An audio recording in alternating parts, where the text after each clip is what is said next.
Je disais, la Turquie, dans ses précédentes déclarations à propos d'Israël, disait que c'est un État terroriste. Mais là, depuis 10 jours, la Turquie n'emploie plus ces mots-là. Le président Erdogan se fait très conciliant. En fait, il essaye de faire baisser la tension. Il a conscience que un crime de masse peut avoir lieu d'un instant à l'autre. Donc, il a envoyé une délégation très importante en Égypte et il s'est engagé vis-à-vis de l'Égypte de s'opposer au nettoyage ethnique. Pour moi, c'est déjà une grande décision qu'il a prise.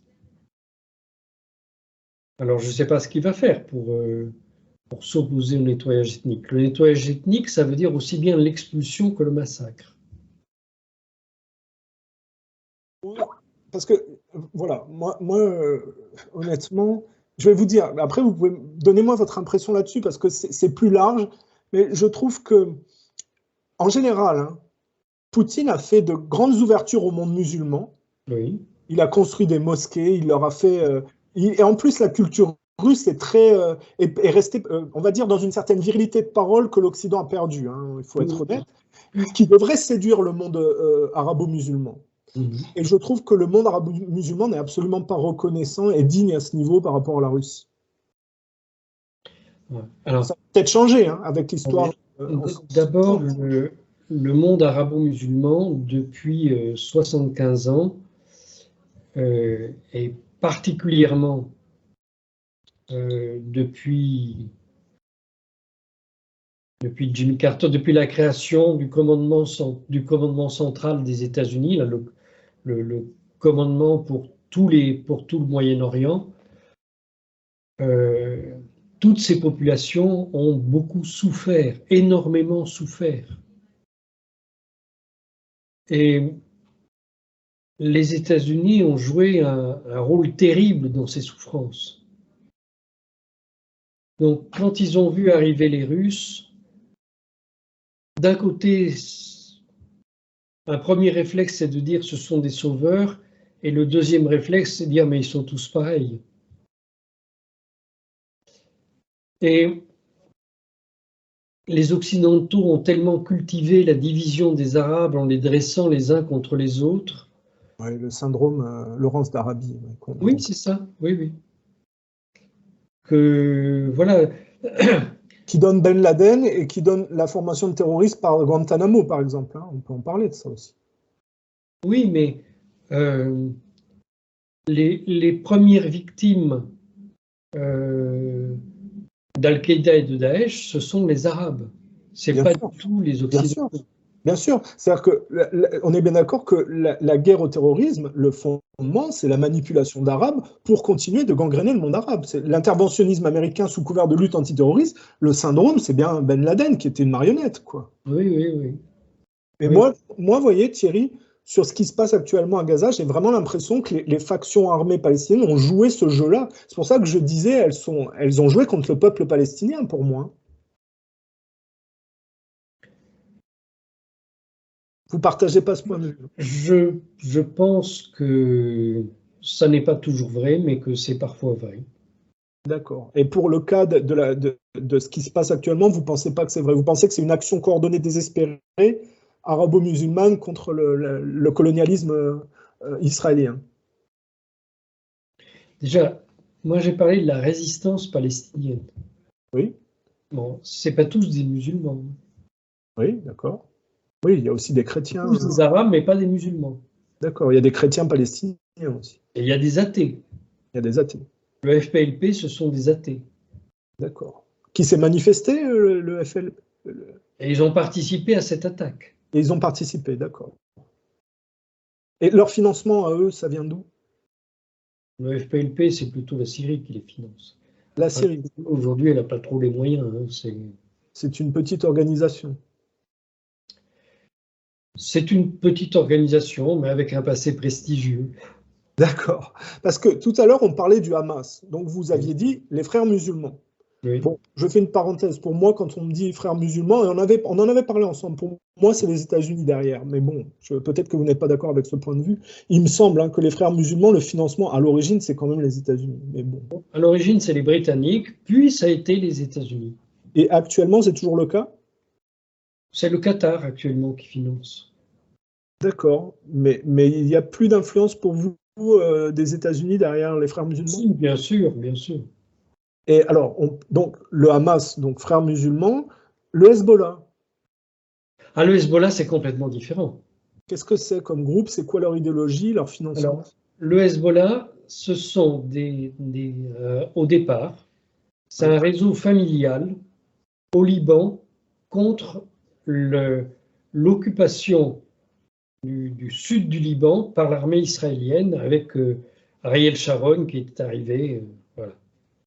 Donc, c'est quelques familles qui se connaissaient et qui ont fait un réseau de résistance. Ces gens, c'était tous des chiites. D'accord. Ils ont pas de lien avec la Syrie, du coup? J'y viens. Ces gens, c'était tous des chiites et c'était au moment où il y avait la révolution encore en Iran. Donc, voilà, ils ont pris comme modèle la révolution iranienne. Mais le chiisme existait au Liban avant d'exister en Iran. Les chiites libanais ont une antériorité sur les chiites iraniens. D'accord. Et donc, ils se sont tournés vers l'Iran, ils ont reçu l'aide de l'Iran, mais ce sont d'abord des Libanais. Et les Libanais, historiquement, ce sont des Syriens. Oui. Vous savez que la Syrie a été divisée pendant la colonisation, qu'on a créé de manière arbitraire l'actuelle Syrie, le Liban, Israël, la Jordanie, tout ça, c'était la Grande Syrie. Donc, ces familles chiites se pensent encore syriennes. Oui, d'accord. Oui, bien sûr. Parce qu'ils ont gardé, si vous voulez, les anciennes lignes, mais c'est un peu comme en Afrique, ce que disait Bernard Lugan sur le colonialisme en Afrique et ses dégâts, mais les gens n'ont pas changé en Afrique de ligne derrière. Oui, oui. Bien sûr. Et donc, quand il y a eu à nouveau la guerre avec Israël en 2006, quand les Israéliens ont attaqué le Liban, eh bien, le Hezbollah s'est tourné vers la Syrie. Et le ministre de la Défense syrien, le général Toukmani, est venu organiser le Hezbollah pour résister à Israël. D'accord. Et donc, là, on a vu le Hamas, on a vu le Hezbollah. Vous avez parlé des groupes chrétiens. Alors attendez, le Hezbollah, aujourd'hui, c'est devenu une organisation extrêmement importante. Alors qu'au départ, c'était quelques familles, hein, c'est ce que vous disiez. Oui, c'est ça. D'accord. Aujourd'hui, moi, je ne pense pas qu'il y a d'État libanais. Je ne crois pas que ça existe. Oui. D'ailleurs, il n'y a pas de président au Liban actuellement, et ça depuis longtemps. Et je pense que les institutions sont un leurre au Liban. Je pense que le seul vrai État, c'est le Hezbollah. D'accord. Au Liban, c'est le Hezbollah qui régit les choses. D'accord. Et mon expérience personnelle, c'est que quand le Hezbollah décide quelque chose, ça se fait. Quand c'est les ministres, ça se perd dans les sables. D'accord. Donc là, on a vu le Hamas, on a vu le Hezbollah. Le groupe chrétien, il s'appelle, excusez-moi, je ne connais pas tout, mais... Non, alors, il n'y a pas de... Le petit groupe chrétien dont vous parliez? Non, il n'y a pas de groupe chrétien organisé militairement. D'accord, ok. Et d'ailleurs, il y a de moins en moins de chrétiens en Palestine en général et à Gaza en particulier, parce que le Hamas ne veut pas qu'il y ait de chrétiens. Alors, quand on a parlé d'une abréviation en 3 lettres tout à l'heure, d'un petit groupe qui n'avait pas beaucoup d'influence dans les organisations. Non, moi, j'ai parlé du FPLP, donc Voilà, ce sont des marxistes, c'est pour ça qu'ils sont athées. d'accord. Ah, ils sont pas chrétiens, ils sont athées marxistes. Ah oui, d'accord. Beaucoup, leurs fondateurs étaient chrétiens. D'accord. Euh, et puis, il y a un groupe. euh, Alors, juste eux, ils auraient une tendance, du coup, à être liés à la Russie, peut-être un peu plus que les autres groupes. oui, D'accord. oui, oui, oui. Oui, oui, et ce sont des gens qui raisonnent très, très bien. Oui, ils sont à part dans les factions armées palestiniennes, ils sont à part un peu quand même. Oui, ils sont à part, mais euh, si vous parlez politique avec eux, c'est des gens qui parlent d'une manière très construite et raisonnable. D'accord. Et pourquoi le peuple palestinien n'a jamais misé sur cette branche-là en particulier? Si, Georges Habash a eu à un moment, enfin, il a eu son heure de gloire, mais non, parce que en fait, pendant la guerre froide, euh, voilà, les Palestiniens ont été divisés entre pro-US et pro-russe. D'accord. Alors, on a ce groupe-là. Le groupe, est-ce qu'on a parlé du Fatah, par exemple? Non, on n'a pas parlé du Fatah. Le Fatah, c'était l'organisation de Yasser Arafat. Oui. Donc, à l'époque de Yasser Arafat, c'était des gens euh, pareil, extrêmement lucides, organisés, rationnels. Et c'était de très grands laïcs. Yasser Arafat était un laïc et voulait que l'État palestinien soit laïque. Ça paraît incroyable aujourd'hui. Parce que son successeur, Mahmoud Abbas, est devenu en fait le Pétain des Israéliens.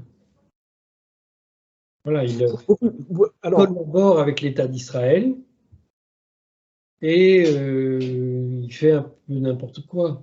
C'est une déchéance ce qui s'est passé au Fatah. beaucoup de gens, ouais, alors sans parler de Pétain, parce que, si vous voulez, moi, il y a quelque chose qui me dérange. Là, c'est un peu polémique ce que je vais dire, parce que c'est vraiment pas dans les clous. Je sais que vous êtes gaulliste et que vous n'allez pas forcément apprécier.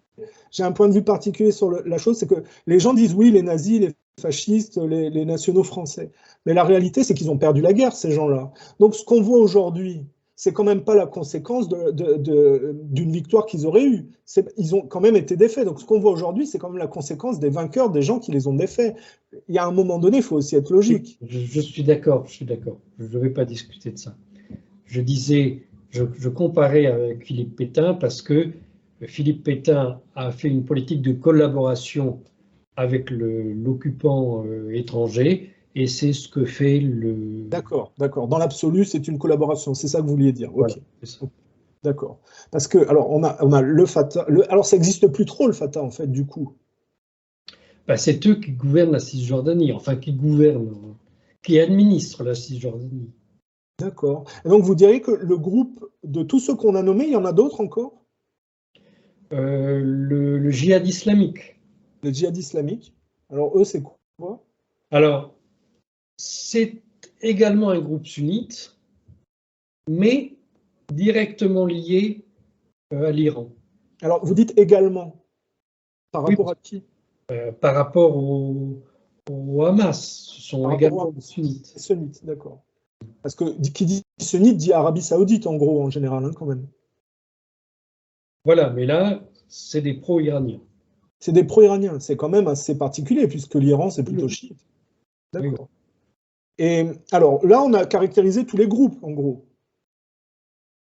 tous ceux qui jouent un rôle aujourd'hui. Mais encore que vous avez d'autres groupes qui arrivent. Maintenant, vous avez plein de groupes qui arrivent d'Irak. D'accord. Oui, parce qu'à un moment donné, c'est l'Iran qui voulait... L'Irak avait interdit le territoire. Voilà, c'est les Afghans qui voulaient aller intervenir, et l'Irak avait bloqué le territoire. On avait parlé de... vous savez, comment on les appelle en Afghanistan, les Moudjahidine, les quoi? Non, les talibans, voilà. Les talibans, oui. Les talibans voulaient intervenir, et l'Irak a bloqué momentanément le passage. Les Iraniens les ont laissés passer. Quel est le jeu, là aussi? Actuellement, il y a une... Je ne vais pas dire un soulèvement, ce n'est pas le bon terme, mais beaucoup de gens dans le monde arabe se disent qu'ils doivent intervenir pour éviter un génocide s'il doit avoir lieu. Et pas seulement un génocide, mais aussi une épuration ethnique, une expulsion des Palestiniens de Palestine. Oui, c'est les 1 million là qui sont censés aller en Égypte. C'est ça que Biden en plus a validé. C'est quand même assez scandaleux, ça, personne ne dit rien non plus, quoi. Biden n'a pas dit qu'il devait aller en Égypte. Oui, mais il a validé, il a signé. Il n'a pas été clair là-dessus. Il a amené des porte-avions pour pouvoir les prendre à bord de ces porte-avions. Pour les emmener où, on ne sait pas, mais bon. Ah, c'était pour prendre les Palestiniens? C'est ce qu'il a dit aux Turcs. Parce que moi, je croyais que c'était quand même une arme de dissuasion pour une intervention armée extérieure. Je pensais que c'était pour couvrir militairement. Les autorités turques ont dit, hier je crois, que le secrétariat d'État des États-Unis leur avait dit qu'on avait amené les porte-avions pour pouvoir sauver la population gazaouite. Alors Franchement, honnêtement, hein, connaissant les Américains, ça leur ressemble pas du tout. Alors, pas du tout. Vous savez, pour tuer les gens, il suffit de dire qu'on va les déplacer.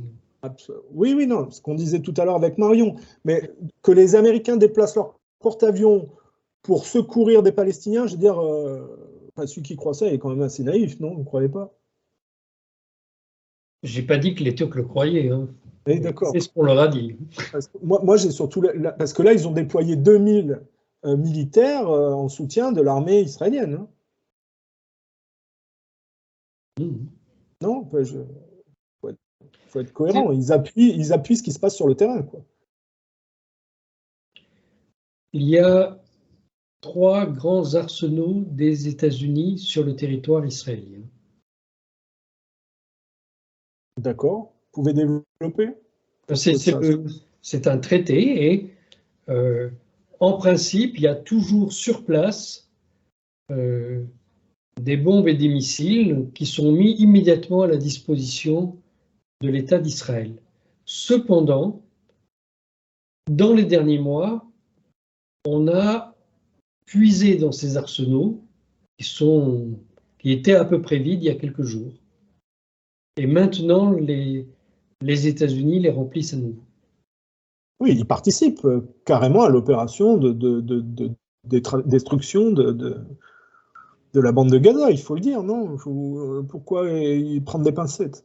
Je ne sais pas que je prends des pincettes, c'est que je n'ai pas, au moment où je vous parle, la certitude que ça se passe comme ça.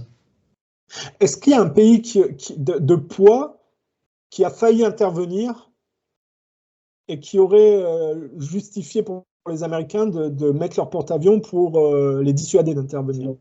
Non. D'accord. Il n'a jamais été question que l'Iran intervienne pour défendre les populations. Enfin, ils savent peut-être que c'est un engrenage qui sera extrêmement grave, quoi. Actuellement, l'Iran essaye d'organiser un état-major commun de toutes les forces qui veulent se battre là-bas.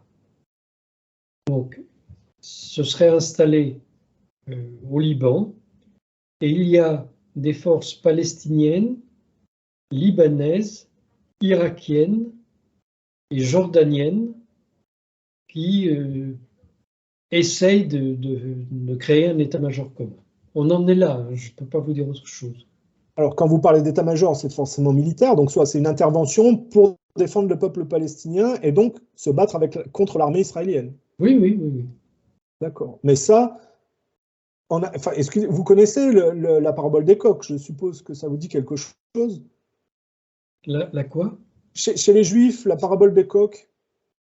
Non.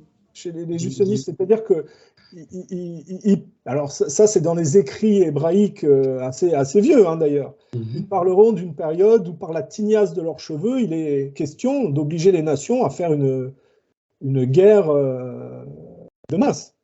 Donc moi j'ai quand même l'impression que ça répond à ce texte-là quand même. On est quand même à une volonté. Oui. Enfin, je ne suis pas sûr que les dirigeants israéliens lisent ces textes-là. Ah bah, en tout cas, les rabbins qui s'expriment souvent sur Internet, ils font souvent allusion. Hein. Oui. Parce que vous connaissez le régime iranien particulièrement? Oui, oui. Est-ce qu'on a affaire avec l'Iran à des diplomates ou des gens qui sont en géopolitique très pointus et qui ont une fine mesure de la dangerosité, de l'escalade et de oui. jusqu'où ne pas être entraîné? Non, les Iraniens sont des gens extrêmement subtils, vraiment très très subtils. D'accord. Mais ils abordent la diplomatie plutôt comme des commerçants. Incroyable. Comme des commerçants. Et c'est un pays de commerçants, hein, l'Iran. Pas comme des religieux, pas comme des philosophes. La culture iranienne, c'est une culture de commerçants. D'accord. Ah oui, mais alors ça, c'est problématique parce que c'est un pont d'entrée pour les problèmes. S'ils n'ont pas de... Ça laisse... Ils ont souvent commis des erreurs à cause de ça. Parce que, vous savez, moi, j'ai des correspondants en Iran, et ce qui m'a choqué, j'aurais pas cru, hein, parce que c'est quand même un pays qui sait que les États-Unis ne sont pas leurs amis. Et figurez-vous qu'ils sont quand même tous fait vacciner chez Pfizer en Iran. Ça m'a surpris. Je me dis, je veux dire, c'est quand même énorme. Ils vont aller se faire vacciner avec Pfizer, une compagnie américaine. Mais, alors, parce qu'il y a quand même une division de la jeunesse qui est une porte d'entrée à des révolutions colorées, hein, parce qu'il y a aussi les erreurs de la bourgeoisie iranienne contre le régime théologique. Et ça, c'est vraiment l'exploitation que les Américains font en général, c'est qu'ils font des révolutions colorées en passant. D'ailleurs, ils essayent de le faire, hein, et souvent le régime iranien réprime. Il y a quand même une division quand même chez les Iraniens à ce niveau-là. Vous savez, la jeunesse iranienne est abreuvée de télévision occidentale. Eh oui, eh oui. Ça passe toujours par les effets de mode. C'est comme les Russes, hein, le communisme est aussi tombé avec les mouvements de mode. Je crois qu'il y a une trentaine de télévisions occidentales en langue iranienne, alors qu'il n'y a que l'Iran où on parle iranien. Hein. Ouais, ouais. Et vous savez, par exemple, Euronews existe en langue iranienne. Hein. Ok, ils ont un Euronews iranien. Oui. Mais ça, c'est une catastrophe parce que du coup, c'est une porte d'entrée, quoi. Mais l'Occident leur envoie, les abreuve tous les jours de culture occidentale. Alors, vous rajoutez les réseaux sociaux, en plus, ça n'arrange pas la jeunesse à ce niveau-là. Vous vous souvenez qu'en Ukraine, ils ont fait la révolution en passant par Twitter, Facebook et en poussant les gens dans la rue. Ils essayent quotidiennement de le faire en Iran, hein, je pense. Oui, oui, oui, oui. Enfin, je vous ai coupé, allez-y, hein, développez. Non, mais je dis, bon, l'armée iranienne, pour le moment, n'est pas mobilisée. D'accord. Et elle n'a pas l'intention de le faire. Ça, j'ai pas dit ça. D'accord. Parce que, vous voyez, moi, ça m'a fait sursauter quand tout de suite, j'ai vu l'Instagram, c'est quand même le type qui a poussé à ce qu'on envoie de l'uranium appauvri et qu'on utilise des armes à uranium appauvri en Ukraine, et qui a poussé des textes en faveur d'une intervention nucléaire en Ukraine contre la Russie. Ce type, moi, je le trouve extrêmement malsain. Et tout de suite, quand il y a eu cette attaque déclenchée sur la région dont on parle, au Moyen-Orient, Palestine, Israël, il a tout de suite pointé l'Iran. Moi, j'ai vraiment eu l'impression qu'il y avait un truc qui était pensé derrière, pour pointer l'Iran, parce qu'ils bloquaient en Ukraine et qu'ils ouvraient un nouveau front, quoi, en gros. Le prochain, c'est l'Iran. Les Straussiens, les néoconservateurs veulent une guerre avec l'Iran. Ouais, ça date pas d'hier, ça. Hein. Ils essayent à... Mais dans Newsweek cette semaine, Elliot Abrams fait une. Mais il a quel âge ce type? Parce que ça fait longtemps qu'il. C'est derrière Netanyahou, c'est personne d'autre, hein, c'est lui derrière Netanyahou. Ah ben, parce que ça, attendez, dans les années 80, il était déjà derrière. C'est les Iran-Contra, c'est lui, hein? Oui, il était condamné pour l'affaire Iran-Contra. Oui, oui. Mais il a quel âge ce type? Je sais pas, mais Ça s'arrête jamais. le crime, ça conserve. Oh, bah oui, il s'arrête jamais. Je veux dire, il faisait déjà du mal dans les années 80. Je veux dire. Ah bon, il a organisé le génocide des Mayas. Hein. Oui, oui, vous en aviez parlé, oui, bien sûr. Mais enfin, que ces gens-là reviennent en politique, alors que ça fait quand même un moment que. Ah bon. Ils sont revenus sous quel prisme? Parce que je suppose que. Attendez, les Iran-Contra, c'était sous quel gouvernement? C'était Reagan. Reagan. Et Rafsanjani en Iran. En Iran, d'accord. Vous savez que, enfin, c'est une petite parenthèse, je suis en train d'écrire sur ces histoires-là.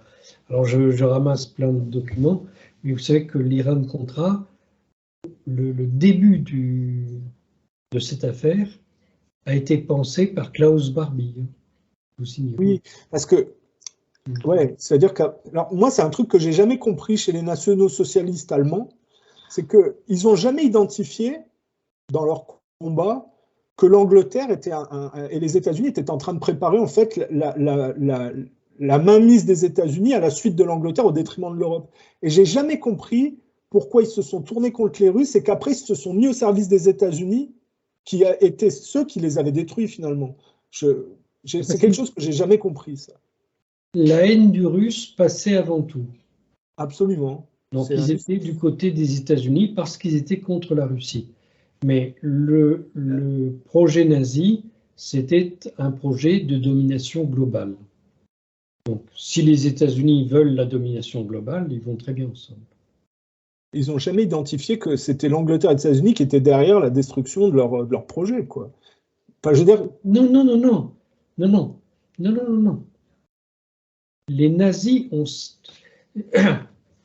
Hannah Arendt a écrit un texte sur ce sujet où elle explique que les nazis ont sacrifié l'Allemagne pour faire triompher leur projet de domination mondiale. Oui, enfin, c'est contestable, hein, parce que. C'est contestable, mais moi je trouve que ça fonctionne très bien. Parce que vous voyez une présence nazie aujourd'hui dans la réalité de ce qu'on voit. Oui. Vous pensez à Klaus Schwab, à quelqu'un comme ça? Non, non, non, non, non. Moi, j'ai retracé l'histoire des nazis après la Deuxième Guerre mondiale. Donc, on voit que leurs dirigeants trouvent des fonctions dans d'autres pays avec l'aide des États-Unis et du Royaume-Uni. Et bon, je parlais de Klaus Barbie, il est devenu quand même le chef de la Bolivie. Hein. C'était lui. Oui, il a surtout, à l'époque, fait les services anticommunistes en Europe sous l'époque du Gladio aussi. Hein. Oui, c'est ça. Bon. C'est lui qui a créé le premier service du Gladio en Allemagne. C'est Klaus Barbie qui l'a créé. Des services qui ont essayé d'assassiner De Gaulle, d'ailleurs. Je le dis en passant. Oui, oui, par la suite. Bon. Mais donc, j'ai retracé où tous ces gens avaient été installés et voir ce que sont devenus leurs élèves. Et bon, tout à l'heure, on parlait de Netanyahou qui a commencé sa vie dans le sillage de Jabotinsky. Bon. D'autres élèves de Jabotinsky ont été du côté des nazis. Lui, il est allé du côté des Britanniques.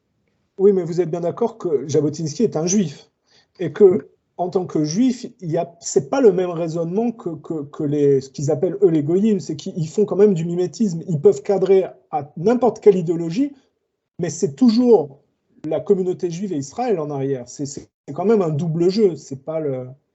Quand il y avait des fascistes juifs, ils ne se sont pas alliés avec les nazis. Il y a eu quelques juifs qui ont travaillé avec les nazis, mais c'était pour des questions.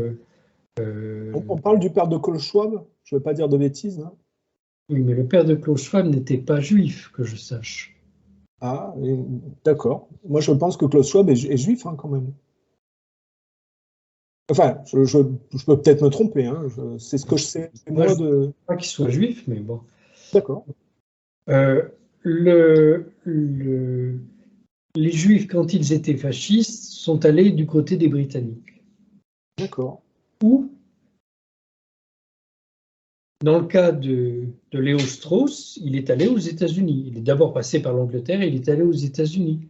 C'est lui qui a créé les principaux dirigeants du gouvernement actuel aux États-Unis. Léo Strauss, d'accord. Léo Strauss, c'était un disciple de Jabotinsky, Léo Strauss. Oui, oui, mais alors. Il l'a rencontré, il est allé le rencontrer, il a rencontré Benson Netanyahu. Alors attendez, on va l'articuler d'une autre manière, parce qu'on peut rebondir là-dessus. Vous savez qu'au gouvernement canadien, on a fait applaudir un ancien nazi. Oui, oui. C'était peut-être lié à ce dont on parle, c'est-à-dire que dans le continent nord-américain, il y a une grande influence dans l'opération Paperclip du rapatriement d'officiers nazis au service des États-Unis. Alors ça a donné Ernest von Braun pour le programme spatial, ça a donné Eric Straube pour le programme bioterroriste, notamment sur Plum Island, d'où est sortie notamment la maladie de Lyme, si certains sont intéressés par creuser le sujet, et des gens comme dont vous parlez, quoi. Et donc, quand ils ont fait applaudir un national-socialiste, enfin un ancien, c'est quoi, un Ukrainien? C'était un Ukrainien? Oui, c'était un Ukrainien qui avait appartenu à la Légion Galice. D'accord. Et vous dites que ça, c'est culturellement, l'Amérique du Nord est faite comme ça, en fait. Non, je dis que à la fin de la Deuxième Guerre mondiale, les collaborateurs états-uniens des nazis ont fait venir les dirigeants nazis ou pro-nazis à des endroits particuliers. Donc les Ukrainiens ont été au Canada, les Biélorusses ont été aux États-Unis, les Croates ont été en Argentine, etc., etc. On les a dispatchés un peu partout. Et ils ont eu des postes à responsabilité élevée. Oui. Oui. Ils ont travaillé à l'architecture de ce qu'on connaît aujourd'hui de l'État profond américain. C'est ça, en gros, que vous voulez dire. Alors, je ne sais pas s'ils ont travaillé à cette architecture, mais en tout cas, ils en ont fait partie. D'accord. Et alors, ça aussi, ça va peut-être faire polémique, mais moi, quand je regarde, vous me dites aux questions d'heure si vous êtes bloqué. Allez-y, allez-y. Moi, quand je regarde les néo-nazis ukrainiens, oui. J'ai beaucoup de mal à faire le lien avec Adolf Hitler ou le fascisme italien. Je veux dire, quand je vois leur comportement, c'est tout à fait différent. Moi, je vois autre chose. Est-ce que vous aussi, vous cernez une certaine subtilité, une différence? Ah, il y a une différence, oui, c'est sûr. Mais quand vous regardez vous avez regardé les vidéos de l'ordre Centuria? Ça ne me dit rien. Donc, ils ont créé un ordre secret dans les institutions de l'OTAN. Oui. Bon, et ça, c'est avéré, hein. C'est pas du on-dit, c'est du avéré. Hein. Mais ils sont sur Internet, vous pouvez les voir. D'accord, ok. Et bon, ils font des cérémonies. Bon, c'est tout à fait comme les cérémonies nazies. C'est d'inspiration ou c'est tout à fait comme... Parce que moi, j'ai vu leur comportement. Honnêtement, les nazis ne se comportaient pas comme ça. De ce que j'ai étudié, hein. Il y a vraiment une... Je pense que les nazis, d'ailleurs, les trouvaient tellement violents qu'ils les avaient un peu exclus quand même, parce qu'il y a des comportements... il me semble qu'il avait été foutu en prison, là, le leader ukrainien sous Adolf Hitler, hein, parce que les nazis ne voulaient pas les voir. Ça, c'est ce que racontent ses disciples, mais je ne suis pas du tout sûr que ce soit vrai. Donc vous trouvez que c'était très proche du national-socialisme allemand? Ben, ce mouvement ukrainien, d'abord quand ils se définissent en Ukraine, aujourd'hui, dans leurs textes, ils se définissent comme nationalistes intégraux. Oui. Ils ne se définissent pas comme bandéristes, comme nazis, comme ukrainiens nazis. Ils se sont souvent revendiqués de Bandera quand même. Ils se revendiquent de Bandera, mais ils ne se définissent pas comme bandéristes, ils se définissent comme nationalistes intégraux. D'accord. Ce terme vient de leur maître à penser, parce qu'ils ont un maître à penser qui est totalement inconnu en Europe. Comment s'appelle-t-il? Dmitri Dontsov. Aucun de ses livres n'a été traduit dans les langues occidentales. C'est l'idéologue de ce mouvement? Oui. D'accord. Et donc, ce Dmitri Dontsov, c'était un agent des services secrets allemands à l'époque du Deuxième Reich. Du Deuxième Reich? La guerre mondiale. Ce Dontsov, il a créé toute une mythologie. Il a créé une religion, en fait. D'accord. Mais quand on sait que Zelensky est juif et qu'il y a cette prégnance de cette idéologie avec laquelle sont alliés, notamment une faction israélienne, quel est le lien? Alors, Jabotinsky, quand il a signé son accord avec les nationalistes intégraux en Ukraine, il l'a signé avec le président de la République autoproclamée populaire d'Ukraine, hein, il s'appelait Simon Petura, mais son conseiller spécial, c'était Dontsov. D'accord. Donc, tous ces gens-là se connaissaient. D'accord. Et aujourd'hui, vous avez un des hommes de Netanyahou, un vieux monsieur qui est avec Netanyahou, qui a connu le groupe de Dontsov juste après la guerre mondiale.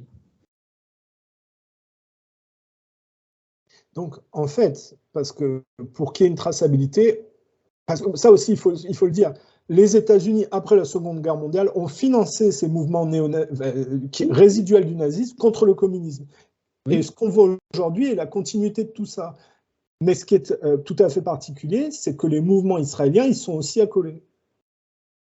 Bon, remarque, c'est peut-être certainement logique. Nous, ça nous choque parce que nous associons le nazisme immédiatement à l'antisémitisme. Mais le projet nazi, son but, c'était la domination mondiale, c'était pas l'antisémitisme. L'antisémitisme, ça n'existe parce que les dirigeants nazis voulaient la domination d'une race. Oui, mais... Donc, ils ont construit une idéologie de la race en disant que c'était une science.